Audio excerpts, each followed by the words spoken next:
वे आवृत बीजी पौधे जिनके बीजों में 2 बीजपत्री होता है, 2 बीजपत्री होता है, उन्हें हम क्या कहेंगे?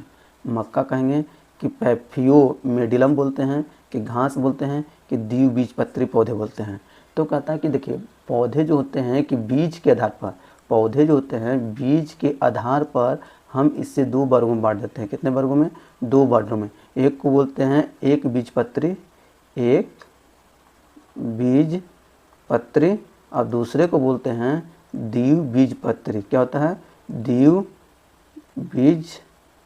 बोलेंगे। क्या बोलेंगे? द्विबीजपत्री। इसको बोलते हैं मोनोकोट, इसको बोलेंगे मोनोकोट, और इसको बोलेंगे डाइकोट बोलते हैं। क्या होता है? मोनोकोट, डाइकोट इंग्लिश में बोलते हैं।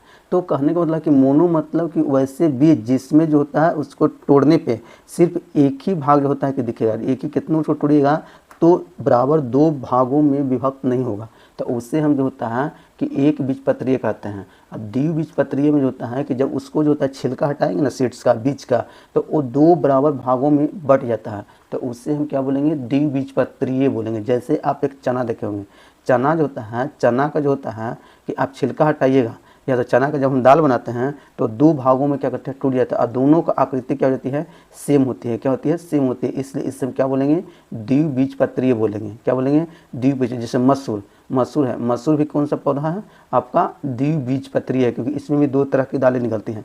लेकिन एक मक्का, मक्का जो होता है, मक्का को आप तोड़िएगा तो मक्का को तोड़ने के बाद या तो उसको डालने के बाद वो जो होता है 1 टुकड़ा या 2 टुकड़ा में नहीं टूटता है, वो बहुत सारा पिसा जाएगा या तो बहुत छोटे छोटे टुकड़े में वो क्या कर जाती है? टूट जाती है। तो इससे हम क्या बोलेंगे? एक बीजपत्री है। जैसे आपका गेहूँ, गेहूँ भी जो होता है आपका क्या है? एक बीजपत्रीय है। तो एक बीजपत्रीय और द्विबीजपत्रीय आप समझ गए होंगे। तो यहाँ पे जो होता है आवृत्ति बीजपत्री जिसके बीच में 2 बीजपत्रीय है, उससे हम क्या बोलेंगे? द्विबीजपत्रीय पौधा क्या बोलेंगे? ऑप्शन नंबर आपका डी हो जाएगा, द्विबीजपत्रीय पौधा।